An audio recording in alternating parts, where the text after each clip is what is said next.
Hoy vamos a hablar de formando al discípulo. ¿Qué vamos a hablar hoy? ¿Qué vamos a hablar hoy? Formando al discípulo. ¿Ok? Y quiero empezar con dos dichos, ¿no? O dichos populares, ¿no? Uno de ellos, yo creo que algunos sí lo han escuchado, uno que dijo Sócrates: yo solo sé que nada sé. ¿Cuántos han escuchado esto? Amén, ¿no es cierto? Ahí dice, Sócrates dijo: yo solo sé que nada sé.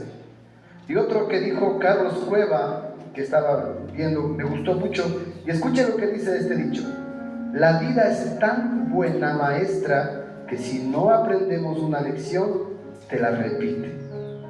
¿Ven? Otra vez, mira, esta me interesó y creo que eso en la realidad pasa, ¿no? Dice, la vida es tan buena maestra que si no aprendes una lección, te la repite. Así es la vida. ¿Cuántos dicen amén? ¿Cierto que es así? La vida es tan buena maestra que si no aprendemos en la primera, nos vuelve a repetir. Y los que ya tenemos una edad avanzada, creo que ya sabemos ese tema, ¿verdad? Amén. Y hoy quiero hablar formando al discípulo. Usted me diría, ¿qué tiene que ver estos dos dichos o estas dos frases que acabo de decir? Tiene mucho que ver.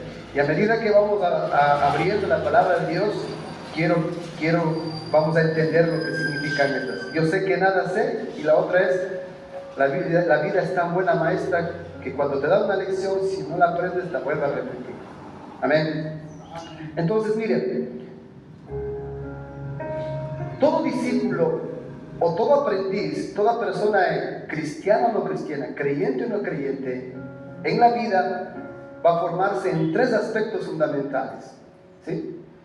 Repito, toda persona, creyente o no creyente, cristiano o no cristiana, cualquier denominación que sea en la vida, va a formarse en tres aspectos importantes. La una es formarse en el conocimiento, la segunda formarse en el carácter y la tercera va a formarse en la visión. ¿Sí? Formarse en el conocimiento, formarse en el carácter y formarse en la visión. Amén. Cuando Jesús empezó su ministerio, al principio la palabra de Dios dice que él no se conocía de nada. De Jesús al menos se dice que cuando solamente aparece, cuando tuvo 12 años, se perdió de sus padres, lo encontraron al tercer día y lo encontraron a Jesús junto a los maestros de la ley. Y ahí dice que les hacía preguntas que los maestros estaban admirados. Y después vemos a Jesús en la narración bíblica de los evangelios, vemos que Jesús ya aparece yendo hacia el bautismo, ¿verdad? Cuando Juan le dice, pero yo no te puedo bautizar, tú deberías bautizar. Y Jesús le dijo, no, es necesario y les conviene que hagamos toda obra de justicia. Y así se dejó bautizar y se fue llevado al desierto y fue tentado y empezó su ministerio. Cuando empieza Jesús su ministerio a los 30 años de edad, la Biblia dice que él un día, de la narración de su vida, Jesús dice que fue al monte y oró toda la noche. Y cuando bajó, dice que escogió a 12. ¿A cuántos escogió? A 12. Y estos dijo que les llamó apóstoles. Porque Jesús no tenía solo 12 que le seguían, sino había muchos que le seguían y que querían aprender. Pero de esa cantidad de gente solamente escogió 12. Y con estos 12 empezó una formación, es decir, un entrenamiento, un aprendizaje, ¿no es cierto? Y les empezó a formar en el conocimiento, les empezó a formar en el carácter y les empezó a formar en la visión. Amén. Y de todos estos apóstoles que nosotros vemos en la palabra de Dios, unos eran pescadores, otros eran cobradores de impuestos. ¿Qué más eran? Otros habían subversivos. Por ejemplo, Simón el cananista, dice la palabra de Dios que era Simón el cananista. La palabra cananista se refiere a un subversivo, alguien que se va en contra de un gobierno, ¿no? Como por ejemplo en Colombia, las FARC, ¿cierto? Son subversivos que van en contra de las leyes del gobierno. Y entonces había un hombre llamado Simón el cananista que era parte de los 12 apóstoles. Y este Simón el cananista creyó en Jesús y se siguió, fue parte de este entrenamiento de estos 12 apóstoles. ¿Sí? Y en la vida nosotros también tenemos esa misma función. Empezamos a formarnos en el conocimiento, en el carácter, ¿y qué más? En la visión. ¿Sí? Voy a estar repitiendo estas palabras para que usted se grabe: conocimiento, carácter y visión. Amén. Y vamos a empezar viendo la formación del carácter, del conocimiento, de los apóstoles. Quisiera que vayamos a Mateo capítulo 5, 21 y 22. Vamos a guiarnos por la multimedia.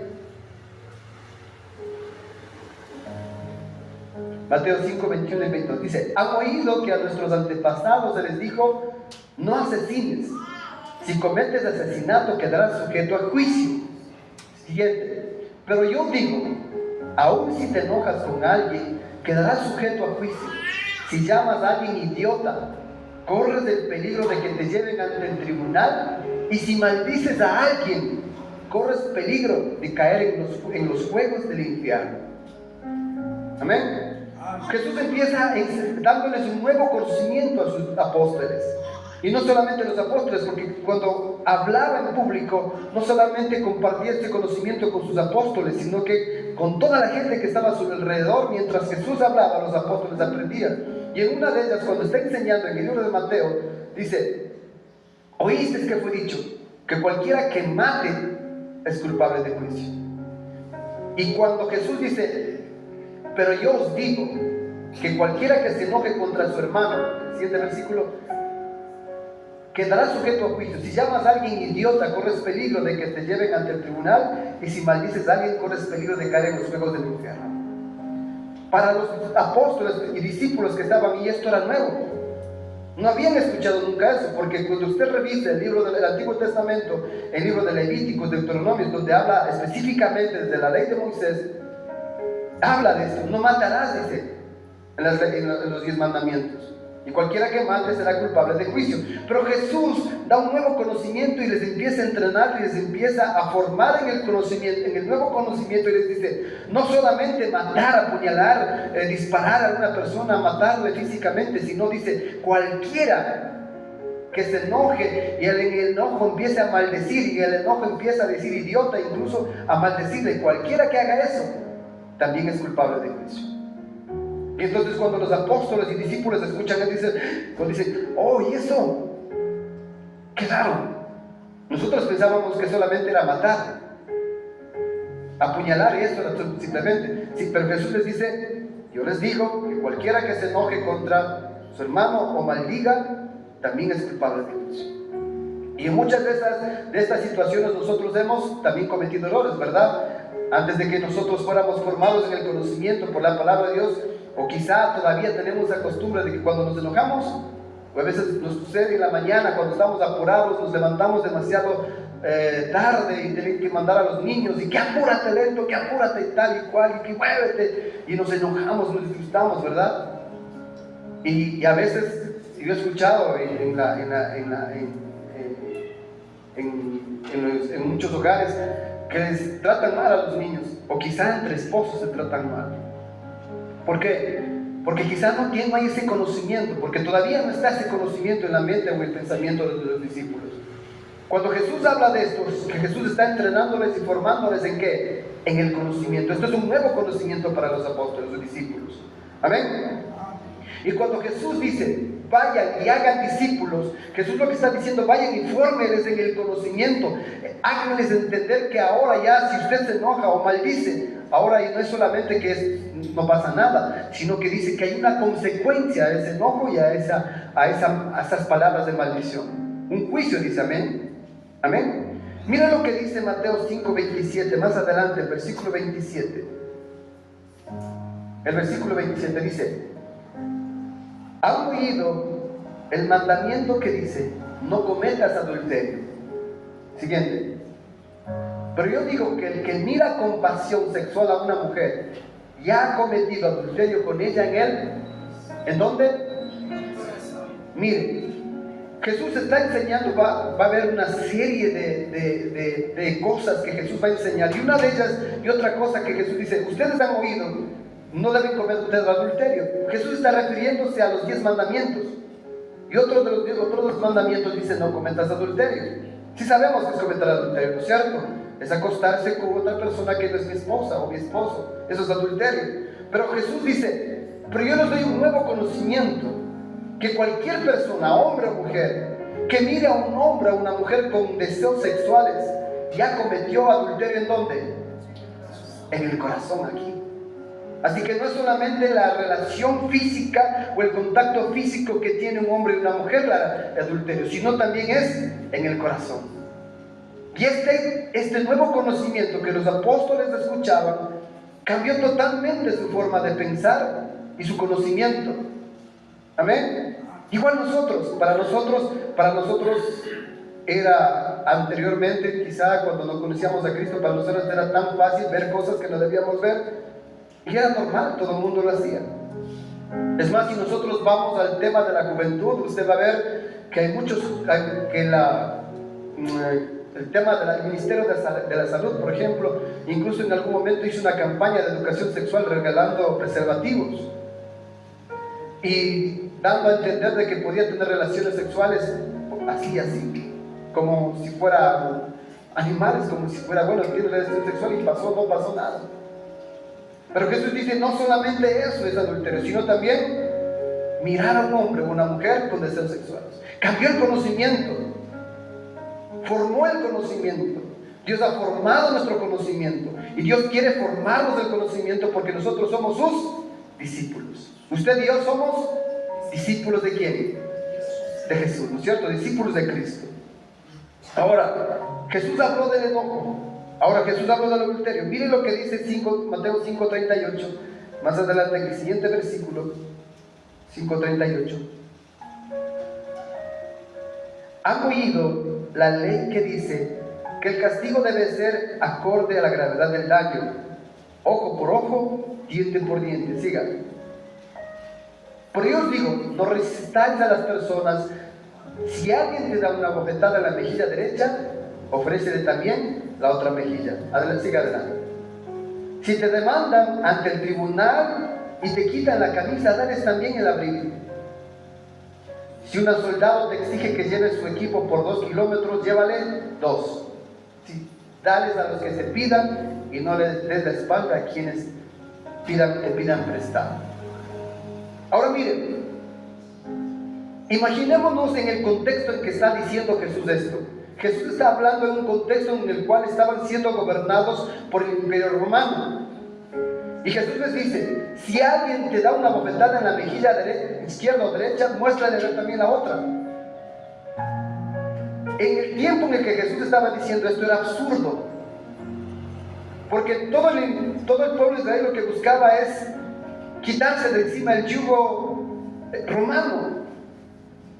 Y cuando Jesús viene y enseña y dice, si alguien te da una bofetada en una mejilla, muéstrale la otra, es absurdo. Era absurdo en ese tiempo y es aún absurdo en este tiempo. Porque yo creo que usted ni yo, cuando alguien nos da una bofetada, y no le voy a decir nada, espérese, no se vaya todavía, le voy a dar prestar la otra mejilla y dele también. Porque la realidad es así. Pero este nuevo conocimiento que Jesús está dando y formando a sus discípulos hace que se les estalle la cabeza, como decimos nosotros. ¿Cómo es posible que a mí me diga que viene alguien y me da una bofetada y yo le muestre la otra?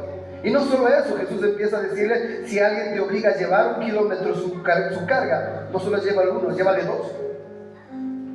Y no solo eso, esta enseñanza que Jesús está dando a sus discípulos y apóstoles es profunda, está formando ese conocimiento en los discípulos. Así como Dios ha venido formando en nosotros este conocimiento, ¿verdad? Yo creo que todos cuando empezamos el camino cristiano, creo que todavía, y quizá todavía reaccionamos frente a una situación de enojo, de pelea, de contienda, ¿verdad? Yo creo que sí todavía. O solamente que ya estemos perfeccionados. Pero yo creo que cada uno de nosotros reaccionamos frente a una situación con ira. Y yo digo que a veces donde que reaccionamos más difícil o más fuertemente es dentro del hogar con personas, con nuestros seres queridos.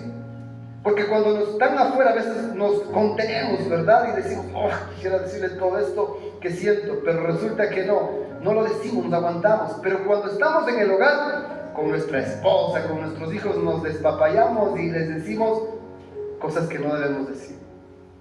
Y no nos aguantamos. Y Jesús estaba enseñando acerca de qué cosa, de la paciencia y de la tolerancia. Este nuevo conocimiento que los discípulos tienen está enseñando de paciencia y tolerancia. Diga tolerancia. Diga otra vez, tolerancia. Otra vez de nuevo, no les escucho. Tolerancia. Tolerancia. Usted dirá, ¿qué es tolerar? ¿Qué cree usted que es, mi hermano, tolerancia? ¿Qué será tolerancia? Soportar, ¿no es cierto?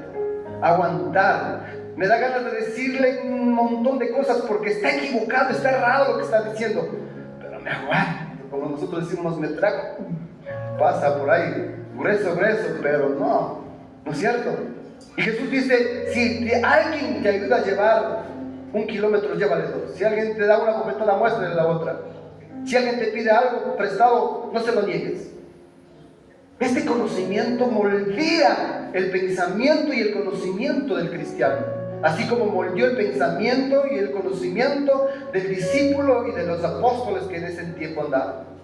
Y aún sigue moldeando y seguirá moldeando la palabra de Dios, el pensamiento y el conocimiento del ser humano, porque la palabra de Dios trasciende tiempo y espacio. El corazón del hombre sigue siendo el mismo. Por eso la palabra de Dios nunca cambia y nunca cambiará. Puede haber tecnología, puede haber inteligencia artificial, pero no va a cambiar el corazón del hombre. Sigue siendo el mismo. Y por eso la palabra de Dios es vigente para el tiempo presente, pasado y futuro. Amén. Miren lo que dice Mateo 5, 43 y 46, hasta el 46.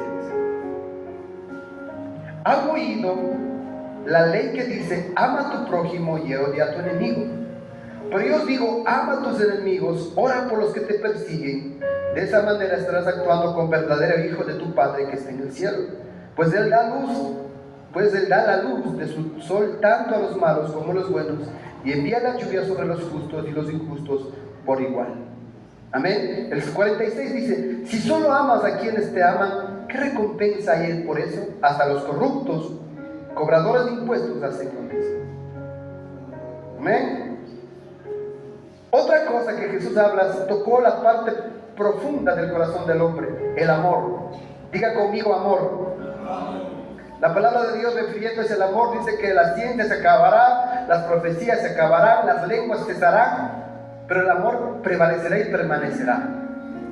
Y hablando del amor, Jesús dice, han oído que la ley dice, ama a tu prójimo y odia a tu enemigo. Pero Jesús dijo, ama a tu enemigo, ora por los que te persiguen. Y eso sí es duro. Cuando alguien le daña, le lastima el corazón, cuando le dicen cosas que le duelen, es difícil perdonar. Si es difícil perdonar, imagínense qué difícil muchas veces se convierte en orar y bendecir a esa persona. Pero Dios, para moldearnos en el conocimiento, para moldearnos de nuestra forma, Dios pone personas difíciles para amar a esas personas difíciles y aprender y a través de esas personas aprender a amar. Entonces, esto que estamos hablando, porque estamos hablando acerca de formando al discípulo. Jesús empezó a formar a 12 apóstoles, de todos que estaban ahí. Y los 12 empezaron a ver que Jesús empezó a enseñar y dar un conocimiento nuevo. Y este conocimiento nuevo que estamos viendo en este momento habla de amor, de perdón, de paciencia, de tolerancia. Habla de cuidar la lengua cuando nosotros decimos malas palabras o decimos cosas que no debemos decir. Pero eso es un conocimiento. Y Jesús no solamente está enseñando, sino que pone de antemano, está poniendo ¿qué cosa? La ley de Dios. Por eso Jesús dice, oíste que fue dicho, no matarás. Pero Jesús dice, yo te digo, si tú te enojas y maldices a tu hermano y le dices idiota, también estás culpable de Dios. Jesús está diciendo, la ley dice, no cometas adulterio. Jesús dice, no es solamente eso, sino también si ves a una mujer o un hombre con deseos sexuales, ya cometiste adulterio en tu corazón. Jesús dice, si alguien te da una bofetada en la mano, en tu mejilla, muéstrale la otra.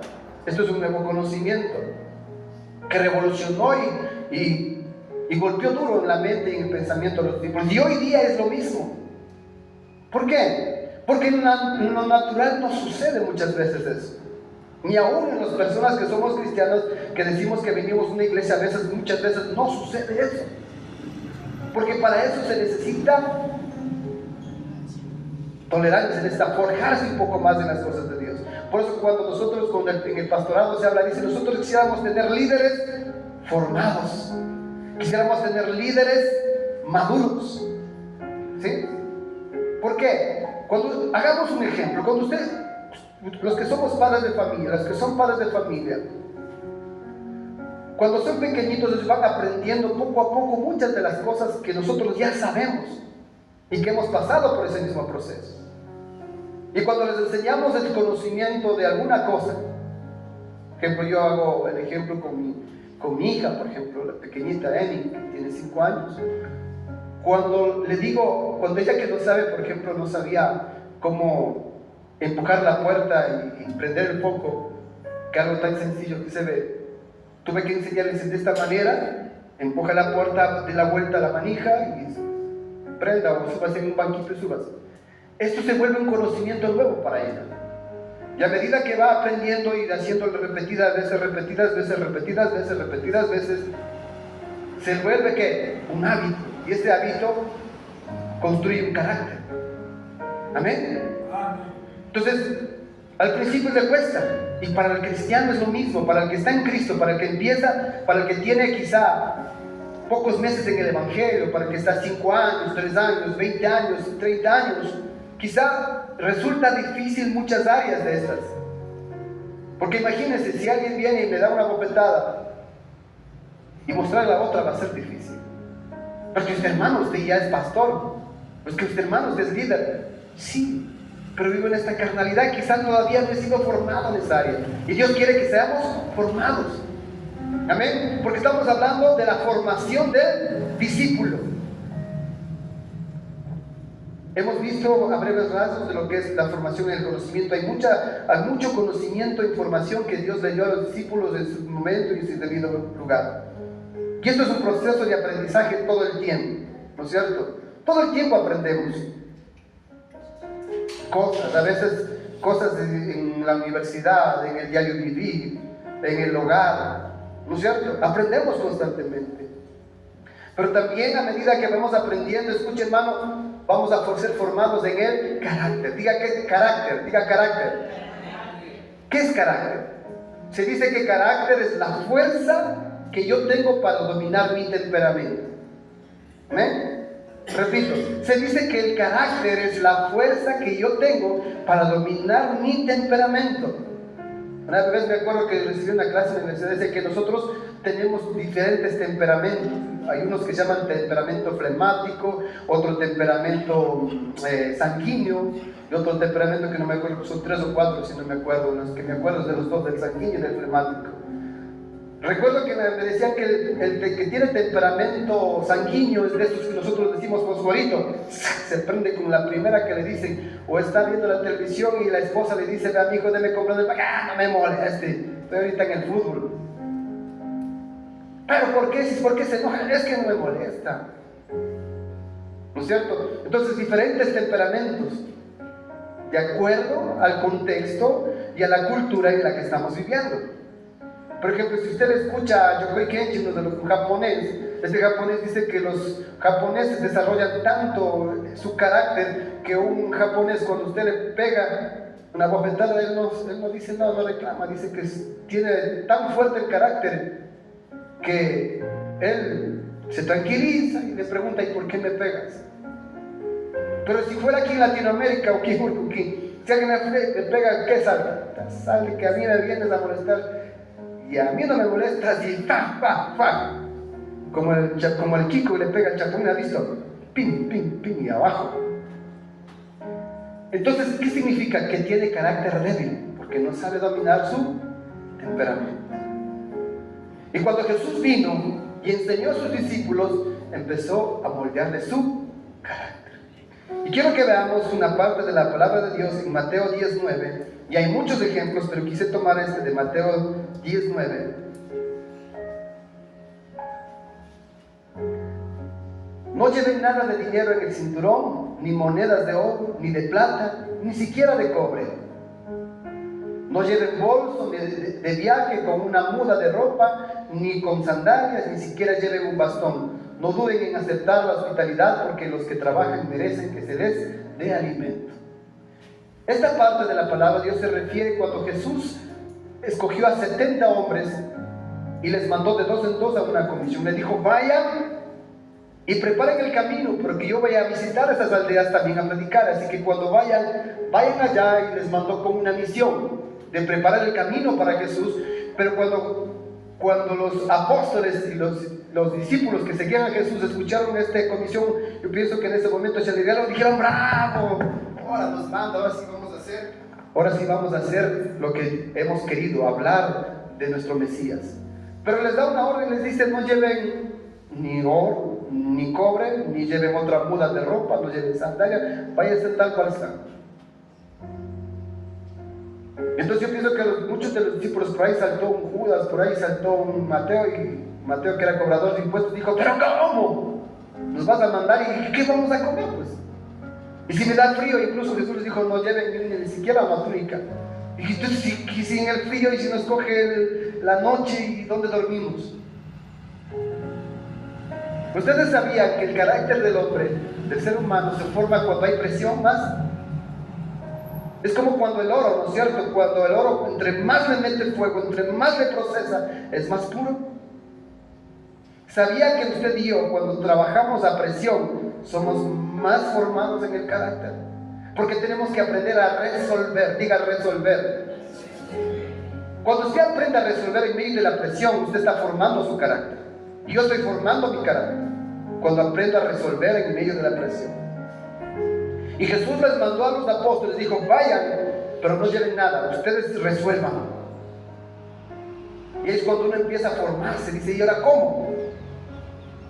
Yo hablaba de este tema y decía, una sobrina mía está siguiendo licenciatura en enfermería, y ella dice que cuando les enseñan en este tema de la enfermería, dice que hay licenciadas o enfermeras ya licenciadas que están al mando de las chicas o de los chicos que están estudiando. Dice que les tienen a presión constantemente, y que tienen que tener guantes, y que tienen que tener esto y lo otro y lo otro y lo otro, y dice que están en presión, bajo presión constantemente, que revisen a este paciente, que limpien a este paciente, que haga esto y lo otro.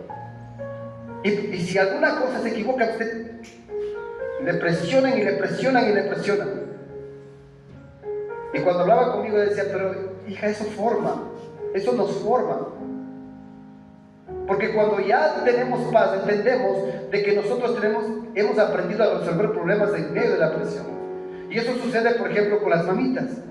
Las mamás o las mujercitas tienen ese don, digámoslo así, o ese carisma de hacerlo, porque que tienen que ver que la comida del niño, que los uniformes, que la ropa, que esto y lo otro. Y las mujeres, Dios les ha dado esa habilidad de trabajar bajo presión. Yo a veces cuando le veo a la pastora, está con los niños, que por aquí arreglando esto y por acá, digo que está a tope. Pero eso ha empezado a formar el carácter en el cristiano. Porque quiero mostrarle otro versículo. Mire lo que dice en Marcos 3:20. Yo quiero mostrar, mire lo que pasó con Marcos 3:20. Cierta vez Jesús entró en una casa y las multitudes empezaron a juntarse nuevamente. Pronto ni él ni sus discípulos encontraron un momento para comer. Mire lo que está diciendo. Cierta vez Jesús entró en una casa y las multitudes empezaron a juntarse nuevamente. Jesús entró en una casa, yo pienso que a descansar, y dijo, vino de un tiempo de agotamiento, de trabajar, de predicar, de sanar enfermos, y quisieron entrar a la casa, sentarse, ¿a qué? A descansar. Pero cuando dice de pronto, las multitudes empezaron a juntarse nuevamente, y ni él ni sus discípulos encontraron un momento para comer. O sea, no tenían ni tiempo para comer.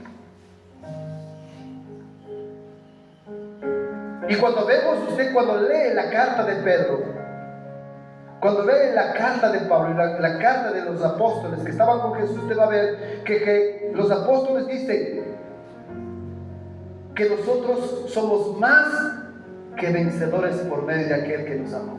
Pero cuando no nos permitimos que nos forjen en el carácter, estamos renegando. ¡Qué iras! ¿Para qué me cansé? ¿Para qué me dieron estos hijos? Ya no aguanto con este guambra, mejor que ojalá se lo llevara. Que por qué esto y por qué lo otro, renegamos y renegamos y renegamos. Porque no queremos dejarnos forjar en el carácter. No queremos dejarnos forjar, no queremos dejarnos presionar. Pensamos que la vida es de otra manera. Y cuando usted al menos si ve las películas, usted ve los famosos en la playa, todo alegres, contentos. Pero no es así la realidad. La vida no es así. Y cuando Jesús dijo en la gran comisión, que empezamos este versículo, que en Mateo 28, 19, y que tenemos que memorizarlo, dijo, vayan y hagan discípulos. En otras palabras, Jesús está diciendo, vayan y enséñenles a formar, y fórmenles en el conocimiento, fórmenles en el carácter, enséñenles que en la vida uno se forma cuando trabaja o vive o está bajo presión. Amén. El carácter, formación del carácter. Y lo último, formación de la visión. Yo les había dicho al principio que en la vida el ser humano se forma en tres aspectos: cristianos o no cristianos, seamos cristianos o no seamos cristianos, creyentes o no creyentes, todo ser humano se empieza formando en tres aspectos fundamentales. ¿En qué? En el conocimiento, en el carácter y en la visión. ¿No es cierto? Un niño desde que nace empieza formándose en el conocimiento, adquiere conocimiento y conocimiento y conocimiento. Con la instrucción de los padres empieza a formarse en el carácter. Nuestros hijos que quieren ponerse aretes en la oreja, que quieren hacer tatuajes por todo el brazo, que quieren cortarse el pelo tipo emo, este lado pelado y esto acá llenito de pelo y tapado los ojos. Pero nosotros como padres queremos formarles en el carácter y le decimos, no mijo, no es así, porque un niño cuando tiene sus 13, 14 en adelante, hasta los 18 años, incluso algunos hasta los 25 años, están buscando un modelo de vida, un modelo en quien identificarse. Y por eso algunos se visten con el pantalón. Han visto chicos que están aquí, el pantalón casi ya mostrando las nachas, ¿no es cierto? Porque bien un modelo. ¿Dónde ven eso? En la televisión. Porque buscan un modelo en quien identificarse. Y usted y yo somos maestros de ellos. Los primeros discípulos que nosotros tenemos son nuestros hijos. Los primeros discípulos son nuestros hijos. En ellos tenemos que formar, ¿qué cosa? Conocimiento, carácter y visión. Dios nos mandó y dijo, vayan y hagan discípulos. Y no es que voy a coger al vecino, venga vecino, le invito a la iglesia, voy a hacer discípulos. Su discípulo es su hijo, su discípulo es su hija, su discípulo es su esposo, su esposa. Eso es su primer discípulo. Porque usted está aprendiendo del maestro de maestros, Jesús de Nazaret. Usted y yo aprendemos del Espíritu Santo, que nos muestra ese conocimiento más elevado, que es el conocimiento natural y humano de la gente, ¿no es cierto? El conocimiento natural dice ojo por ojo, diente por diente, a mí me pegó y ¡prim! Así me dice la ley. Pero el conocimiento que Jesús dice es ora por él, bendícele. Si te insulta, bendícele. Yo creo que algunos de nosotros hemos pasado por esa etapa, de que alguien nos insultó y me tocó bendecirle, o me tocó orar por él. En la etapa mía, que quizás es distinta a la de ustedes, y cada uno de nosotros tenemos nuestras etapas, en la etapa de mi vida a mí me tocó perdonar sin poder hacerlo. ¿Qué quiero decir con esto? Que me dolió, me lastimaron tanto, que una hermana me dijo, si tú quieres vivir una vida buena, tienes que perdonar. ¿Pero cómo? Si me hizo esto y esto y esto y esto y esto. Digo, si tú no perdonas, no vas a ser libre. Y así que cuando yo iba a orar, me decía, cuando ores, dile el nombre de esa persona. Y dile, Señor, yo perdono a fulanito y fulanita. Y al principio se fue difícil porque quería, Señor, te pido por... Y hasta ahí me quedaba. Era difícil. Pero sabemos que el perdón no es un deseo, sino es una orden de Dios. No dijo, si quieren perdón, sino dijo, perdona.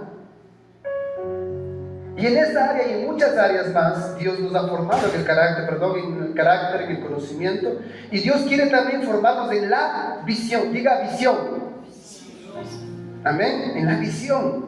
Y Y aquí tenemos ejemplos de cómo Jesús empezó a formar a sus discípulos y apóstoles la visión. Mire lo que dice Lucas capítulo 9, 54. Lucas 9, 54.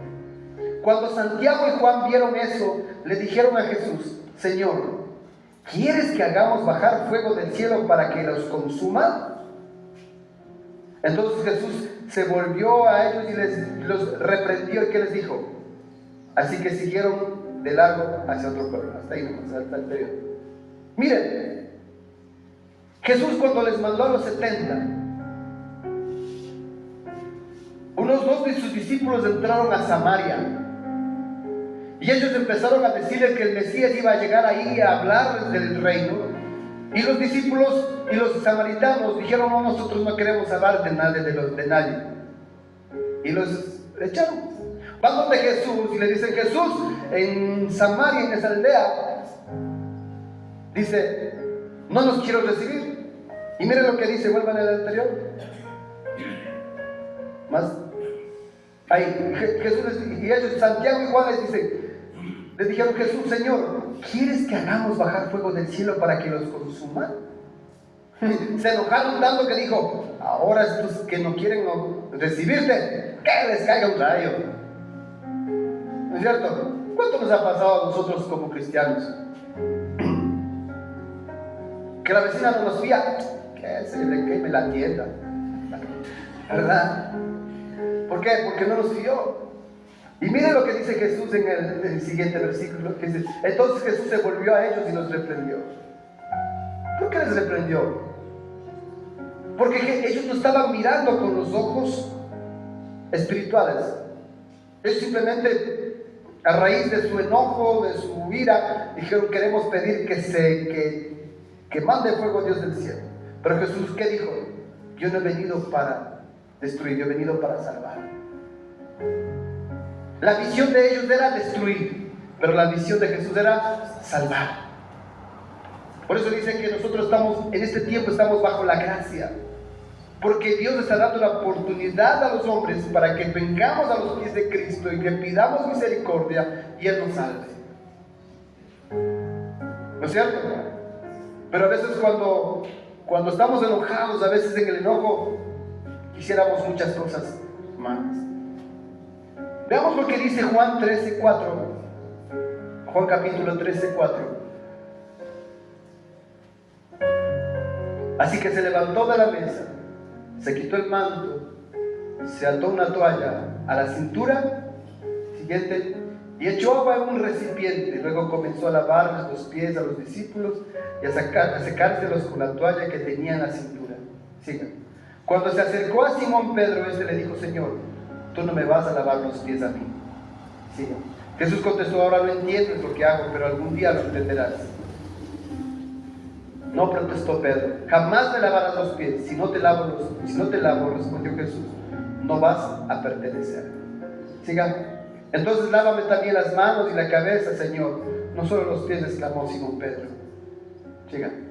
Jesús respondió: una persona que se ha bañado bien no necesita lavarse más que los pies para estar completamente limpio, y ustedes, discípulos, están limpios, aunque no todos. Sigan. Pues Jesús sabía quién lo iba a traicionar, y a eso se refería cuando dijo: no todos están limpios. Siguen. Después de lavar los pies, se puso otra vez en manto y se sentó y preguntó: ¿entienden lo que acabo de hacer?, les preguntaron. Ustedes me llaman maestro y señor, y tienen razón, porque lo soy. Y dado que yo, su señor y maestro, les he lavado los pies, ustedes deben lavarse los pies unos a otros. Yo recordaba con mi esposa me decía que en Buenos Aires los famosos santos varones, aquí también hay los famosos santos varones que en Semana Santa siempre salen y son los que les lavan los pies, pues no, a los santos varones. Yo creo que en la mayoría de parroquias hacen eso, cada Semana Santa escogen a los santos varones y viene el sacerdote, el cura, y los pone ahí, los siente y les lava los pies, haciendo recordatorio de lo que dice la palabra de Dios. Y me contaba que una vez un curita que llegó a Buenos Aires, joven, siempre los jóvenes tienen ese ímpetu de que las cosas deben ser diferentes y nuevas, y de cierta manera puede ser así. Dice que dijo, que dijo a este curita, yo no les voy a estar lavando a sus viejos tales y cuales, tráigame 20 jovencitos para lavarles, porque toda la vida se les ha lavado. Y dice que hizo este cura esto, trajo 20 jóvenes, les lavó los pies, y los 20 santos varones les dejaron a un lado. A los siguientes días, dice que los santos varones fueron corriendo a la diócesis a quejarse, que le sacan a este cura porque no nos lavó los pies. Porque ¿cómo va a romper las tradiciones? Y Jesús, cuando menciona o cuando hizo este acto, está hablando de la grandeza del servicio. Diga, grandeza del servicio. La visión de Jesús, y nos hace entender que el reino de Dios es diferente, tiene una visión diferente. Jesús dijo que el que quiera ser grande debe aprender primero a servir. Para el ser humano, para el hombre natural, dice que para ser grande debe pisar a otros para llegar arriba. Pero Jesús nos enseñó y nos mostró una visión diferente de la vida, y dice, el que quiera ser grande debe aprender a servir.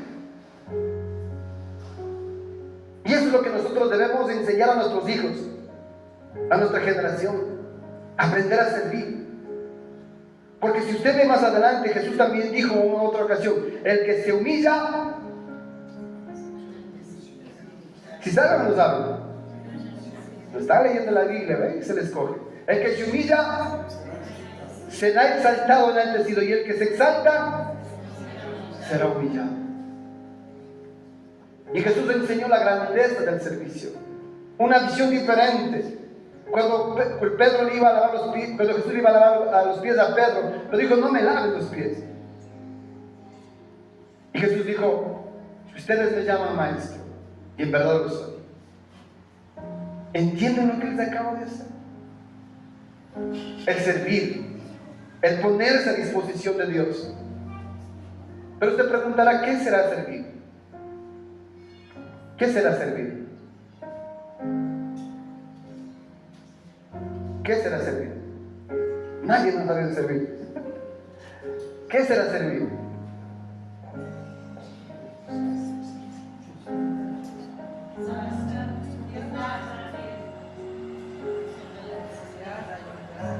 Amén, amén. Estar a disposición para obedecer, ¿no es cierto? Estar dispuesto para obedecer, estar dispuesto para hacer, ¿no es cierto? Y aún si usted y yo somos proactivos, no solamente esperamos que nos diga, sino lo hacemos, ¿no es cierto? Te venga rapidito corriendo alguien. Estábamos justamente, las veces anteriores se decía que debíamos venir por media hora antes para la oración, para que estemos en oración. Y no perdamos aquello de que algún hermano o hermana no venga. ¿Qué horas te espera su reloj? Dice, ha faltado 10 para las 10, me voy a bañar para mi iglesia. 10 para las 10, y usted se va a bañar. El domingo usted tiene que estar desde las 6 de la mañana, como que se va a la escuela, como que vas a mandar a sus hijos de la escuela. Cámbiese rapidito, báñese rapidito y viene en la mañana a la oración. Póngase en la presencia de Dios de 9:30 a 10, y si es que puede a las 9, de 9 a 10 y a orar. Eso se llama servir. Porque hay pocos siervos de Dios que se ponen de rodillas por amor a sus hermanos, por amor a la iglesia, por amor a una ciudad que no conoce de Cristo. Y muchas veces nosotros queremos servir donde nos ven, donde la gente dice, wow, qué hermanito, cómo ha sabido servir en la iglesia. Pero el oficio menos visto en la iglesia es el ministerio de la oración e intercesión. Es el menos visto y es el que menos acude. Un pastor decía, si yo me organizo un evento con artistas cristianos, y yo le lleno ese coliseo o el estadio le lleno.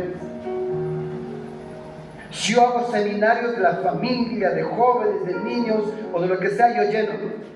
Pero si yo convoco a oración y ayuno, se cuentan con los dedos de las manos.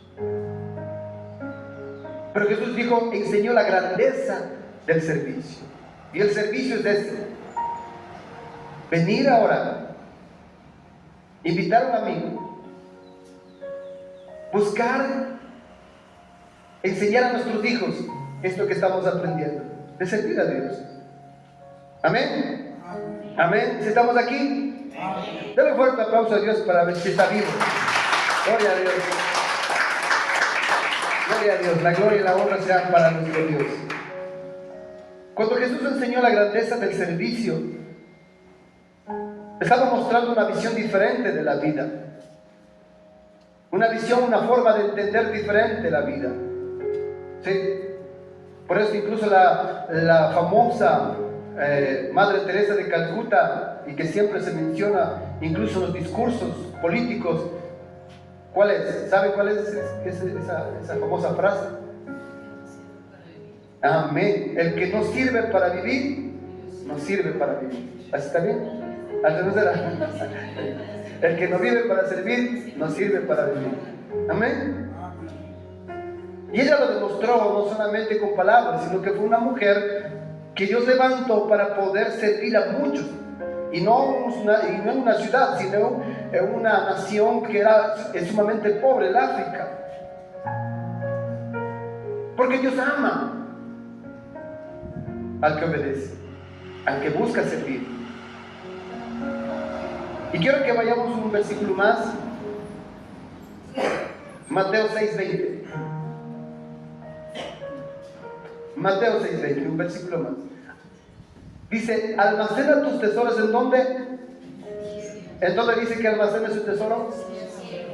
Donde las polillas y el óxido no pueden destruir y los ladrones no entran a robar. Donde esté tu tesoro, allí también estarán los deseos de tu. Miren, Jesús abre una ventana en el cielo y dice, miren hacia arriba. Jesús abre una ventana en el cielo y dice, miren hacia arriba. Y hagan tesoros arriba en el cielo, no aquí en la tierra, donde aquí le roban, se rompe, se acaba. Su tesoro dice que hagan tesoros en el cielo, porque donde esté tu corazón, ahí, donde esté tu tesoro, ahí estará tu corazón. Donde esté tu tesoro, ahí estará tu corazón. Y la pregunta cabe en este momento es, ¿cómo hago tesoros en el cielo? Porque yo entiendo en lo natural cómo hacer tesoros aquí en la tierra, porque me puedo trabajar más doblemente, puedo ahorrar mucho y comprar tesoros. Por ejemplo, una hermana que nos visitó en estos días atrás, una hermana se llama Teresita. Ella trabaja en lo que es visas para Estados Unidos. Ella dice, yo escuché de alguien que decía que en este tiempo el dinero va a, no sé, no creo que dijo acabarse, sino, pero bueno, algo va a pasar con el tema monetario, y que en este tiempo es mejor comprar oro, que el oro va a subir de valor en algún momento, no sé.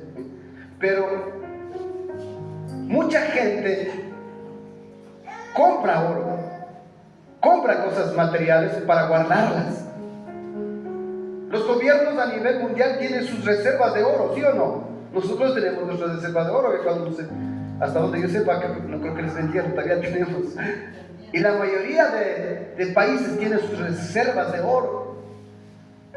Entonces, dice Jesús, nos enseña con una visión diferente. Dice, ustedes no pongan su mirada en la tierra.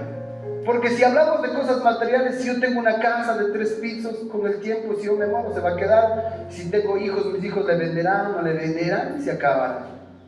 Si yo tengo un carro, de pronto se me dañará o alguna cosa pasará, y no tendrá ese carro.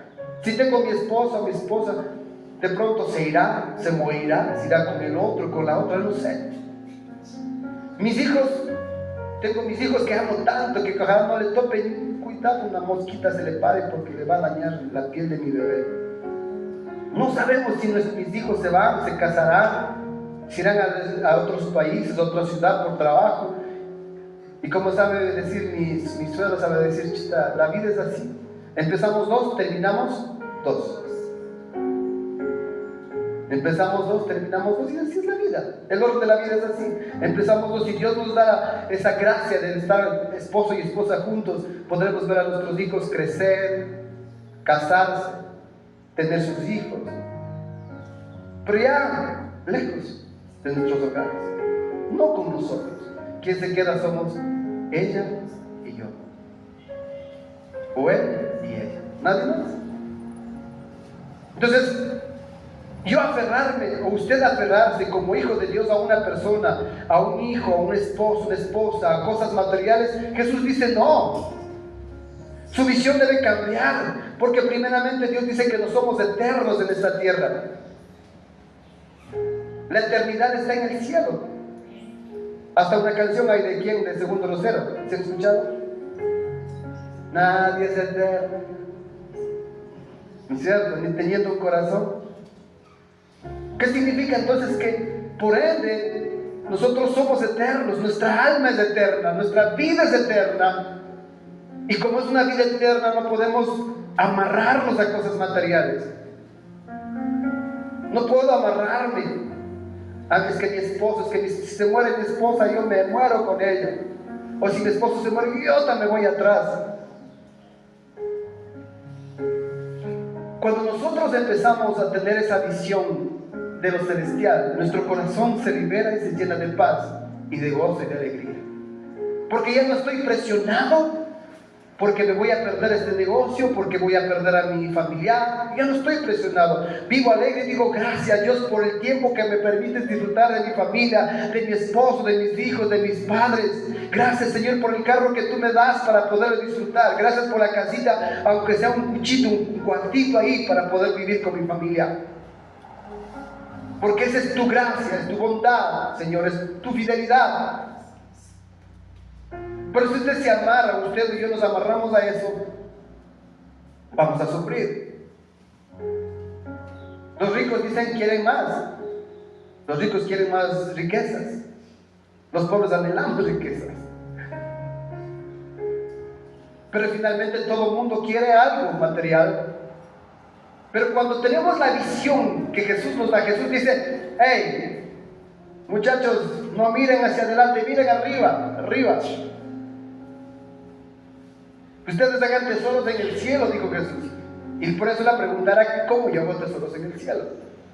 Para mí es fácil, yo pienso que para el ser humano es fácil hacer tesoros en la tierra. Y se ha visto que mucha gente trabaja y trabaja y trabaja y hace tesoros en la tierra y hace grandes bienes en la tierra. Y no está mal. Que Dios nos bendiga a todos. Ojalá tuviéramos grandes posesiones aquí en la tierra y pudiéramos. Pero también Dios sabe que si nos da grandes cosas podemos perdernos. Y Dios nos da lo justo y necesario, porque si Dios nos diera todo, nos perdiéramos. Estuviéramos ocupados en nuestras empresas y en todo lo demás. Y para Dios, cuando me sobre el tiempo. Pero bendito Dios, diga bendito Dios. Otra vez diga bendito Dios. Bendiga a Dios, dígale bendito Dios que me dio todo lo que tengo para disfrutar en la gracia de Dios. Amén. Usted y yo tenemos todo lo que Dios nos ha dado para disfrutar de aquello. Denle un fuerte aplauso a Dios. Él se merece eso y mucho más.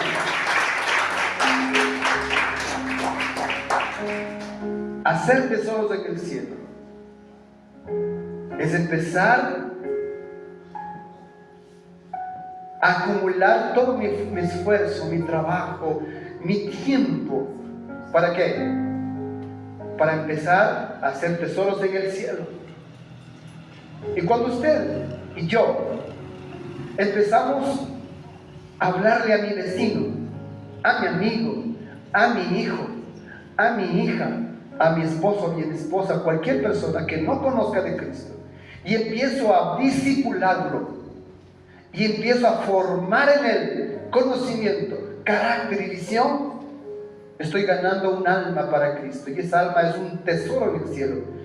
Imagínense qué tan grande es que la Biblia dice que Dios hace fiesta en el cielo por un pecador que se arrepiente. Mire, las cosas materiales dice que a Jesús Dios no las puede dar así, por montones no las puede dar. Pero qué difícil es ganar un alma, qué difícil es hablar a una persona y decirle, venga a Cristo y conozca a Cristo. ¿Por qué es difícil? Porque nosotros quizá como cristianos o como hijos de Dios o como discípulos no estamos todavía formados en el conocimiento, en el carácter y en la visión. ¿Por qué no estamos formados? Porque cuando visito a un hermano, un amigo, un familiar, le digo, vea, te invito a la iglesia. Y la típica, ¿no es cierto? ¿No es cierto que ahí pide plata? Por eso no me voy. Es la típica. Yo me he encontrado con muchos cuando le invitan, pero es que ahí pide plata, por eso no voy. Si usted ante esa pregunta y ante ese interrogante usted se queda callado, es porque usted no ha sido formado en el conocimiento. Usted tiene que haber aprendido a leer la Biblia, a entender qué es el diezmo, qué es la ofrenda, qué es lo que el pueblo judío daba y cómo Dios bendecía al que daba. Si ante esa invitación y a ese interrogante usted no sabe qué responder, usted no está siendo formado en el conocimiento, usted no está leyendo la palabra, usted no está leyendo el consejo de Dios. Amén. Amén. Y si de pronto algún cristiano le dice, pero es que esos pastores se roban la plata, se llevan, mire cuánto. Hay mucha gente, incluso en el internet usted ha visto que dicen que esos pastores se llevan la plata. Y un tío de mi esposa sabía decir, una cosa es con guitarra y otra es con violín, decía. Una cosa es con guitarra y otra es con violín. Ese famoso dicho se refiere que una cosa es mirar de afuera y otra cosa es mirar de adentro. Cuando estuve en el municipio de Cuquí, antes de entrar al municipio, yo sabía decir, estos concejales que no hacen nada, ese alcalde que no sirve para nada y bla, bla, bla, bla, bla, bla. Yo creo que todo el mundo decimos eso. Pues usted entre al municipio, empiece a legislar, empiece a conocer leyes, empiece a ver presupuesto del municipio, empiezo y esto y lo otro. Y encima le van a decir, usted es vago, no hace nada, concejal y vago. ¿Qué es esa gente?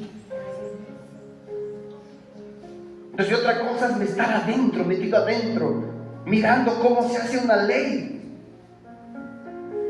mirando la parte técnica, la parte jurídica, la parte legal y todos los aspectos. Es otra cosa. Asimismo, en el reino de Dios, una cosa es ser pastor y estar al frente y bajo responsabilidad de almas, de una administración eclesial. Y otra cosa es estar sentado mirando y diciendo, este pastor que no hace nada y esto y lo otro, y este hermano que no me viene a visitar, y este hermano que es muy diferente. Porque no entendemos la visión, porque no entendemos, porque no estamos formados. Y cuando una persona se le invita y le dice, es que el pastor se roba, y usted empieza a decir, pero usted también es ladrón, no está siendo formado en el carácter. Porque muchas veces nosotros reaccionamos frente a una cosa determinada, reaccionamos así, somos chispas, como decimos, como un fosforito medio de raspo, se prende, porque nos falta formación en el carácter. Y cuando falta formación en el carácter, la vecina escucha de al lado, están esos evangélicos como se pelean. Y si usted va y le invita, para hacer como usted no voy. Es que es la realidad, es que es la verdad. Y ahí necesitamos ser formados en el carácter, pacientes, tolerantes en el hogar. En el hogar ser pacientes y tolerantes. Pero es que no conoce a mi marido y sabe cómo. Pero la palabra de Dios dice, no tenemos lucha contra sangre y carne, sino contra principados y potestades. Si mi marido no quiere, si mi esposa no quiere, doble sus rodillas y clame hasta que se convierta, se quiebra ese corazón duro. Porque dice la palabra de Dios que nuestras almas no son carnales, sino son poderosas en Cristo Jesús para destruir argumentos, fortalezas que en la mente el diablo pone a aquellos que no quieren seguir a Cristo. No es su esposa, no es su esposa, no es su hijo. Es Satanás que tiene cautiva esa mente, que tiene una fortaleza en la cabeza y le hace pensar que las cosas de Dios son aburrimiento, que las cosas de Dios son esto y lo otro. Pero cuando usted dobla las rodillas y empieza a reprender y dice, en el nombre de Jesús, sueltas a mi esposa, sueltas a mis hijos, sueltas a mi familia. La palabra dice que en el nombre de Jesús es poderoso. En el nombre de Jesús. Y estas cosas harán. En mi nombre echarán fuera demonios. En mi nombre sanarán enfermos. En mi nombre, Jesús dice, utiliza en mi nombre. para destruir aquello que usted y yo no podemos. En el nombre de Jesús, en el poder de Jesús. No es en la fuerza nuestra. Entonces ahí empezamos a tener carácter, empezamos a tener una forma de pensar diferente, una manera de ver diferente. ¿Por qué? Porque ya no me enojo con mi esposa que no quiere esto de las cosas de Dios. Ya no me enojo con mi esposa, sino digo, Señor, gracias, Padre. Entonces la vecina empieza a escuchar y dice, ya no se pelean, ¿qué será? ¿Qué pasó? Si eran como perros y gatos, iban a la iglesia y están como perros y gatos. ¿Qué pasó? Es que hay una mujer sabia, hay un hombre sabio que ha formado el carácter en Cristo a través de la presión, a través de las cosas, y ahora está doblando sus rodillas. ¿Para qué? Para acabar con las obras del diablo. Porque está escrito, para eso apareció Jesús, el Hijo de Dios, para deshacer todas las obras del diablo. Amén. Amén. Para eso apareció Jesús, para deshacer las obras de Satanás. Usted y yo somos poderosos en Cristo. Amén. Entonces, cuando empezamos a mirar como Jesús mira, nuestra visión empieza a cambiar. Nuestra forma de ver las cosas, la vida, empieza a cambiar. Ya no es la misma. Ya cambia. Y ahí es cuando yo me sabe, cuando dice querer sacar pecho. Ahí es cuando saco pecho y digo, gracias Dios, soy tu hijo. Vean, es como el pavo real, uno se esponja y dice, gracias Señor, soy tu hijo. ¿Usted cree que lo que usted está escuchando lo aprende afuera? ¿Usted cree que lo que usted está escuchando hoy aquí lo aprende afuera? No. Afuera le dicen, véngate. Afuera te dice, si te haces una, dale doble. Afuera le dice, maldice. Pero aquí usted está aprendiendo conocimiento, carácter y visión.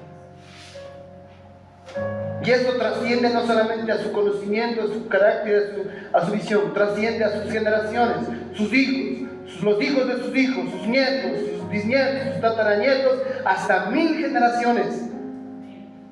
Hasta 1000 generaciones. Porque sus generaciones que vienen después de usted dirán, había un hombre que era mi abuelito, mi abuelita, que tenía un carácter muy bonito, que miraba la vida de una forma diferente, que conocía el consejo de Dios, que nos enseñó el consejo de Dios. Por eso mi familia, mis hijos, seguimos el camino de Dios. Y cuando Jesús dice, vayan y hagan discípulos a todas las naciones, bautizándoles en el nombre del Padre, del Hijo y del Espíritu Santo, Jesús está diciendo, formen conocimiento, carácter, visión, formen. Pero para ello necesita usted y yo primeramente formarnos en ello, porque nosotros somos llamados a ser luz y sal. ¿Amén? Nosotros somos llamados a ser luz y sal. Y si yo no soy luz, y si yo no soy sal, no sirvo. Tengo el nombre de cristiano, sí, pero necesito tener aquello en mi vida para empezar a cambiar mi entorno y mi lugar. Es difícil, hermanos. Es difícil vivir. Pero cuando vamos a la oración, cuando vamos a los días, nuestro corazón se empieza, o nuestra vida empieza a formarse en el carácter. ¿Y sabes dónde que se forma el carácter? Es en el hogar. Levanten la mano, ¿cuántos son así casados? Levanten los que están casados aquí. Son casados. Los que tienen su esposa, su esposo. Amén. Amén. Gloria a Dios. Amén. Hay un proverbio que dice, el hierro con hierro se acusa. En otras palabras, el fierro con fierro se afila. Eso dice, el fierro con fierro se afila. Y yo digo esto con mi esposa, porque con ella nos hemos dado fierro con fierro, pero nos hemos aguzado, nos hemos afilado. Y vamos en ese camino. ¿No es cierto, pastor? Nos entendemos entre hombres, diga. Amén, gloria a Dios. ¿No es cierto, hermanito? Hierro con hierro se acusa. como no natural. Los hombres no entendemos a las mujeres no entienden a los hombres. Pero los servimos unidos, nos acusamos, nos afilamos, vamos entendiendo, aprendiendo tolerancia, aprendiendo a formar carácter, visión, conocimiento. Porque ese es el mandato de Dios: vaya y hagan discípulos. Ese es el consejo de Dios, es la comisión de Dios: vaya y hagan discípulos. Pero yo, para invitar a una persona, tengo que empezar a pensar yo en mi corazón: Señor, ¿cómo está mi testimonio, Padre? ¿Cómo está mi testimonio? Si yo invito a mi vecina, ¿me aceptará, Señor? ¿Cómo está mi testimonio? Señor, estoy leyendo tu palabra porque necesito conocer. Si algo me pregunta, ¿qué le voy a responder? Hay una canción bonita que me gusta que dice: ayúdame a mirar con tus ojos, yo quiero sentir con tu corazón, no quiero vivir más siendo insensible, tanta necesidad por Jesucristo. Entonces, cuando nosotros miramos con los ojos de Jesucristo, nuestra visión cambia totalmente. Entonces vengo a la iglesia con alegría, con entusiasmo. Entonces vengo acá a la casa de Dios con deseos de servir, con deseos de orar, con deseos de aprender más de la palabra de Dios, porque mi visión cambia. Filipenses 1:6, empezamos leyendo este versículo. Antes de empezar, y ya vamos terminando, Filipenses 1:6 dice: y estoy seguro de que Dios, quien comenzó la buena obra en ustedes, la continuará hasta que quede completamente terminada en el día que Cristo Jesús vuelva. Amén. Denle un fuerte aplauso, démosle un fuerte aplauso a Dios. Gloria a Dios, la gloria y la honra sean para Él. Amén. Pablo dijo: estoy segurísimo que aquel que comenzó la buena obra en ustedes la continuará y la perfeccionará hasta que quede completamente terminada. Amén. Jesús de Nazaret, a través de su Santo Espíritu, empezó una obra en ustedes. Desde el día en que usted le hablaron de la palabra de Dios, desde el día en que usted dijo sí a Jesús, desde ese día hasta este día, Dios ha estado trabajando, formando conocimiento, carácter y visión en usted. Amén. Eso es lo que ha estado haciendo Jesús a través de los días que se ha pasado. Muchas veces no ha entendido, muchas veces ha sentido desánimo, muchas veces no ha querido venir a la iglesia, muchas veces usted no ha querido leer la Biblia, muchas veces ni ha orado. Pero a pesar de eso, Dios, Jesús de Nazaret, a través de su Santo Espíritu, ha estado formando en usted carácter. Por eso hoy está sentado en ese lugar, porque usted ha aceptado esa formación. Amén. Porque hay mucha gente, y como vimos ese famoso dicho, ese famoso mensaje o esa famosa frase: la vida es de una buena maestra que si no aprendes la lección te la vuelve a repetir. Y así es. La vida es una buena maestra que si no aprendes esa lección te la vuelve a repetir. Y por eso Pablo dijo: estoy bien seguro que Él empezó algo en usted y en mí, y la va a terminar hasta que cuando Cristo venga ya estará usted con un carácter de Cristo. Que le insultan, usted bendice. Que le hagan mal, usted ora por esa persona. Que es que esto y lo otro, usted alaba y glorifica a Dios. Y nada más. A Él sea la gloria por los siglos de los siglos, por toda la eternidad. A Él. Jesús dijo: mía es la venganza, yo pagaré el Señor, yo pagaré, dijo el Señor. Ustedes no se venguen, hijitos, dijo. Jesús dijo: no os vengáis vosotros, hijitos míos. Yo pagaré, dice el Señor. Él, no nosotros. Y quiero darle una palabra de ánimo para terminar esto, porque a mí a veces siento que a veces como que estuviera lanzándole piedras y piedras y piedras, y yo no quiero eso. Yo quiero que la palabra del Señor esta mañana Dios nos anime, porque empezando desde la persona que está hablando, Dios empieza a tocar el corazón, a golpear el corazón, a golpear la mente, porque esa palabra no es que yo la digo, sino es la que Dios transmite a través de esta humilde persona. Y lo que quiero es que usted vaya animados, regrese a su casa, vayamos todos y regresemos a casa animados diciendo: Señor, esta semana voy a hacer eso. Voy a empezar a fijarme en mi vida, empezar a buscar más a través de la palabra de Dios. Esta semana voy a leer más la Biblia, voy a memorizar un versículo bíblico. Esta semana voy a empezar a mirar con los ojos de Dios.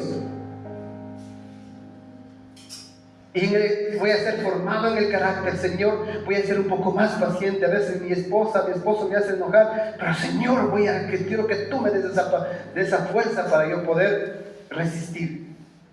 Entonces, quiero que esta semana, mi hermano, estos días que vienen, hasta el próximo domingo, que Dios nos permita vernos nuevamente, quizá, vayamos, y cuando vengamos a la casa, usted venga con un testimonio y diga: amén, mi hermano. Lo que el Señor me dijo a través de su palabra entendí, y ahora estoy viendo aquello en mi diario vivir. Ya soy más paciente, ya estoy leyendo más la Biblia. Ya las alabanzas no me causan enojo, ya me siento alegre con las alabanzas. Ya, incluso, ya miro las cosas diferentes. Que venga con un testimonio y diga: Señor, ahora entiendo. Porque la palabra de Dios tiene que provocar esa transformación, cambio en usted y en mí. Amén. Romanos 8:17.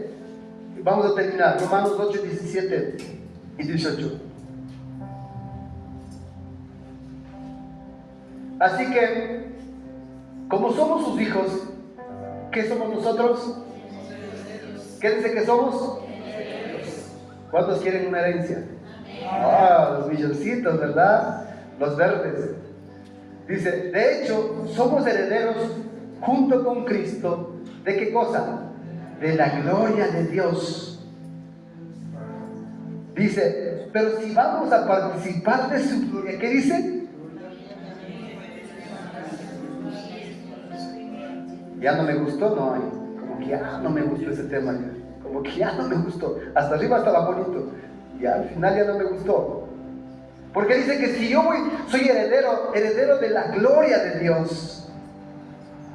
Oh Dios, esta palabra es profunda. Piense dentro de su corazón, diga: ¿cómo es participar de la gloria de Dios? Moisés dijo: Señor, yo quiero ver tu cara. Yo quiero que me muestres tu cara, le dijo Moisés. Y Dios dijo: ningún hombre ha visto mi cara, porque el que ha visto muere. Sin embargo, te mostraré mis espaldas.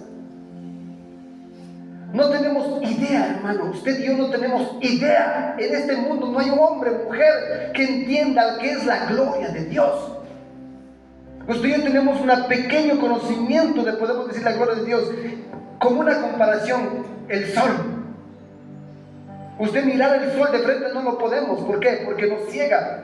Es tanto su resplandor, su calor, su fuerza, que nos destruiría.